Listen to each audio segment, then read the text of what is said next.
தமிழ்நாட்டோட chief minister K Stalin அவர்கள் தமிழக வெற்றி கழகத்தோட தலைவர் விஜய் அண்ணாக்கு ஒரு லெட்டர் அனுப்பிச்சிருக்காங்கன்னு சொன்னால் உங்களால் நம்ப முடியுமா?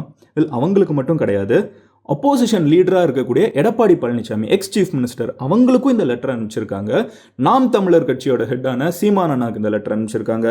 நீங்கள் தொல் திருமாவளவனா எடுத்துக்கட்டும், அப்புறம் ஜி.கே. வாசன், அப்புறம் கமல்ஹாசன், பிரேமலதா விஜயகாந்த், டிடிவி தினகரன், வைகோ, வேல்முருகன், வீரமணி அப்படி இப்படின்னு சொல்லிட்டு தமிழ்நாட்டில் இருக்கக்கூடிய ஒரு 60 பொலிட்டிக்கல் லீடர்ஸுக்கு தமிழ்நாட்டோட சீஃப் மினிஸ்டர் ஒரு லெட்டர் அனுப்பிச்சிருக்காரு. அந்த லெட்டரோட ஒரே மைய கருத்து என்னன்னு பார்த்தீங்கன்னா, சண்டே அன்னைக்கு நவம்பர் 2, ஓகேவா, சண்டே தானே, சண்டே அன்னைக்கு ஒரு மீட்டிங் நடத்த போறோம், எல்லாரும் வந்துருங்க, தமிழ்நாட்டில் ஒரு பெரிய விஷயம் நடக்க போகுது, இதை பற்றி நம்ம டிஸ்கஸ் பண்ணியே தீரணும் அப்படின்னு சொல்லிட்டு இன்வைட் பண்ணியிருக்காங்க.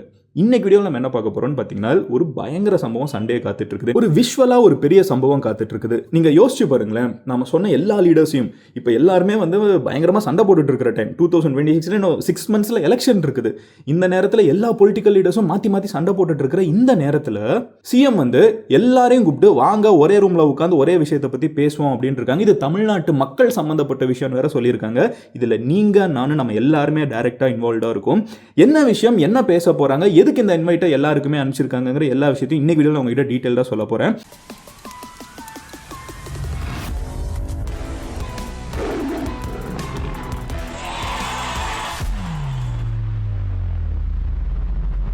லெட்டர் போயிருக்குன்னு சொல்கிறேன்ல, எதை பற்றி அப்படின்னு சொல்கிறதுக்கு முன்னாடி ஒரு சின்ன பேக்ட்ராப் போட்டு பார்ப்போம்.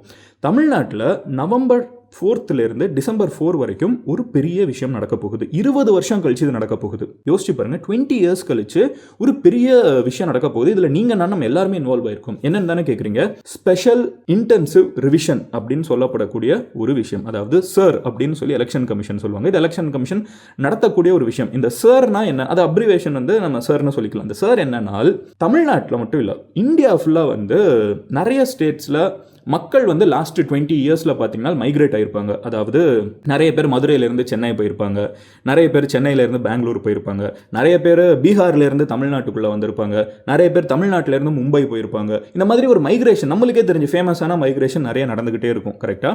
ஆனால் ஒரு இடத்துலையும் வேறு வேறு பொலிட்டிக்கல் சிஸ்டம், வேறு வேறு சீஃப் மினிஸ்டர் அப்படி இருக்கிறப்போ அவங்கவுங்க அந்தந்த ஏரியாவில் ஓட்டு போடணும் அப்படிங்கிற ஒரு காரணத்துக்காக கவர்மெண்ட் என்ன சொல்லுதுன்னு பார்த்தீங்கன்னா, நாங்கள் ஒரு பேசிக்காக ரொம்ப இது எல்லா வருஷமும் எலெக்ஷனுக்கு முன்னாடி வருவாங்க, வீட்டில் எத்தனை பேர் இருக்காங்க, நீங்களாம் ஓட்டு போட போறீங்களா அப்படின்னு கேட்பாங்க. பட் இந்த தடவை கவர்மெண்ட் என்ன சொல்கிறாங்கன்னு பார்த்தீங்கன்னா, 20 வருஷம் ஆச்சு தமிழ்நாட்டிலலாம் அந்த இன்டென்சிவாக உள்ளுக்குள்ளே ப்ரூஃபை காமிச்சு இத்தனை பேர் இருக்காங்களா, யாராவது இறந்துட்டாங்கன்னா அவங்க பேரெல்லாம் எடுத்துட்டு புதுசாக யாராவது 18 வயசுக்கு வீட்டில் சின்ன பசங்க யாராவது ஃபர்ஸ்ட் டைம் ஓட்டர்ஸ்லாம் இருந்தாங்கன்னா அவங்கள ரோலில் ஆட் பண்ணுறதுலேருந்து, அதே மாதிரி சில பேரை பல வருஷமாக ஆட் பண்ணாமலே இருந்திருப்பாங்க, அந்த மாதிரி யாராவது இங்கே இருக்காங்களா, அந்த ஊரில் வேற ஊர்லேருந்து வந்திருப்பாங்க, இப்போ அந்த மாதிரியாக விடுபட்டுருக்காங்களா, அவங்களையும் உள்ளுக்குள்ள ஆட் பண்ணணும்னு சொல்லிட்டு ஒரு பெரிய ப்ராசஸ், ஓகேவா. இதில் கிட்டத்தட்ட தமிழ்நாட்டில் எனக்கு தெரிஞ்ச 6.4 crore ஓட்டர்ஸ் இருக்காங்க.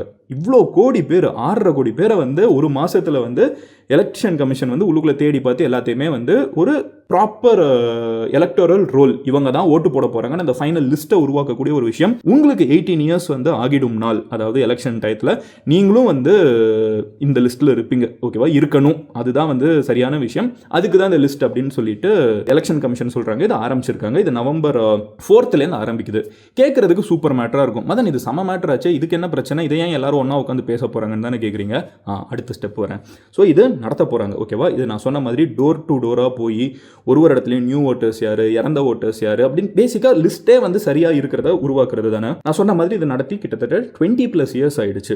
இப்படி இருக்கிற நேரத்தில் இண்டிபெண்டன்ஸ்லேயே 9 முறை தான் பண்ணியிருக்காங்கிறப்போ இப்போ மறுபடியும் பண்ணுறாங்கிறப்போ பீகாரில் இது ஆல்ரெடி நடத்தியிருக்காங்க, ஓகேவா. பீகாரில் இது நடத்த நேரத்தில் சில பிரச்சனைகள் நடந்திருக்கு அப்படின்னு சொல்லிட்டு அப்போசிஷன் லீடர்ஸ்லாம் ரொம்ப ஸ்ட்ராங்காக கிளைம் பண்ணுறாங்க. இன்க்ளூடிங் டிஎம்கேவாக இருக்கட்டும், காங்கிரஸாக இருக்கட்டும், இவங்கெல்லாம் இந்தியா அப்படிங்கிற ஒரு அலையன்ஸில் இருக்காங்க. இப்போ பிஜேபி அவங்களுக்கு கீழே இருக்கிறவங்கலாம் பார்த்தீங்கன்னா என்டிஏ அப்படிங்கிற அலையன்ஸில் இருப்பாங்க. இவங்க இந்தியா அப்படிங்கிற ஒரு அலையன்ஸில் இருப்பாங்க. இந்த இந்தியா அலையன்ஸில் இருக்கக்கூடிய leaders starting from Congress, DMK, second biggest party DMK தான். ஸோ இந்த மாதிரி இருக்கக்கூடிய எல்லா பார்ட்டிஸும் என்ன நம்புறாங்கன்னா, பீகாரில் இப்போ எலெக்ஷன் நடக்க போகுது, அங்கேயும் இந்த சர் நடத்தியிருக்காங்க. இங்கே ரொம்ப நாள் ஆச்சு, நாங்கள் சரி பார்க்கணும், கணக்கெல்லாம் சரி பார்க்கணும் அப்படின்னு சொல்லி இதை நடத்தினப்போ இவங்களோட கிளைம் என்ன இருக்குன்னு, இவங்களோட ஒரு மிகப்பெரிய குற்றச்சாட்டு என்ன இருக்குன்னு பார்த்தீங்கன்னா, இது சுப்ரீம் கோர்ட்டுக்குலாம் போயிருக்காங்க. இவங்களோட குற்றச்சாட்டு என்னன்னு பார்த்தீங்கன்னா, இந்த அப்போசிஷன் லீடர்ஸ் என்ன சொல்கிறாங்கன்னா, பீகாரில் இந்த கணக்கு எடுக்கிறப்போ நிறைய மைனாரிட்டிஸோட ஓட்டு வந்து அந்த ஓட்டு உரிமை வந்து பறிக்கப்படுது. மைனாரிட்டிஸ்னு சொல்கிறது எஸ்பெஷலி அவங்க முஸ்லிம்ஸ் அப்படின்னு சொல்கிறாங்க. ஸோ பீகாரில் முஸ்லிம்ஸ் நிறைய பேர் வந்து அவங்களுக்கு ஓட்டு போடுறதுக்கு எல்லா உரிமையும் இருக்குது, அவங்க ஓட்டு போடுறதுக்கு எல்லா தகுதியும் இருக்கக்கூடிய இந்தியர்கள். ஆனால் அவங்கள வந்து டார்கெட் பண்ணி அவங்களோட ஓட்டு உரிமை வந்து பறிக்கப்பட்டிருக்குது. ஏன்னா இந்த சர்ல வந்து எப்படி புதுசாக இருக்கிறவங்களெல்லாம் ஆட் பண்ணுறோமோ, இறந்து போனவங்க, வீடு ஷிஃப்ட் ஆனவங்க, ஊரை விட்டு போனவங்க, கண்ட்ரியை விட்டு போனவங்கள ரிமூவும் பண்ணுவோம். இந்த மாதிரி சில பேரை சொல்லிட்டு நிறைய முஸ்லிம்ஸ் வந்து ரிமூவ் பண்ணப்பட்டிருக்காங்க. அப்போ வந்து இது என்ன பண்ணுதுன்னு பார்த்தீங்கன்னா, எலெக்ஷன் நடக்கிறப்போ ரூலிங் பார்ட்டி வந்து பிஜேபி அண்ட் அவங்களோட அலையன்ஸ், அப்போ அவங்க என்ன பண்ணுறாங்கன்னா எலெக்ஷன் கமிஷனோட ஹெல்ப் மூலியமாக, அதாவது இது அப்போசிஷனோட கிளைம், அவங்க என்ன சொல்கிறாங்கன்னா ரூலிங் பார்ட்டி வந்து என்ன பண்ணுறாங்கன்னா எப்படி பார்த்தாலும் முஸ்லிம்ஸ் வந்து பிஜேபிக்கு ஓட்டு போட மாட்டாங்கன்னு தெரிஞ்சு அந்த ஓட்டையே வந்து நிராகரிச்சிடுறது. உங்களுக்கு ஓட்டே இல்லைன்னு சொல்லி மொத்தமாக பிடுங்கிடுறாங்க. இது வந்து ஒரு ரொம்ப தப்பான ஒரு விஷயம். இது வந்து பீகாரில் ஆல்ரெடி நடந்துருச்சு. இப்போ அடுத்து தமிழ்நாட்டுக்கு வராங்க. வீடியோ என்ன சடனாக நின்றுச்சுன்னு யோசிக்காதீங்க, இதுவும் நம்ம சேனல் தான். பட் இது மதன் கௌரி கிளிப்ஸ், ஒரு பெரிய வீடியோவோட முக்கியமான போர்ஷன்ஸை மட்டும் கட் பண்ணி போஸ்ட் பண்ணுற சேனல். நீங்கள் ஃபுல் வீடியோவை பார்க்கணும்னு நினச்சிங்கன்னா இங்கே இருக்கிற கார்டை கிளிக் பண்ணலாம். ஆர் கீழே இருக்கக்கூடிய கமெண்ட் செக்ஷனில் லிங்க்கும் இருக்கும், டிஸ்கிரிப்ஷன்லேயும் லிங்க் இருக்கும், அதையும் கிளிக் பண்ணி மெயின் சேனலில் ஃபுல் வீடியோ பார்க்கலாம்.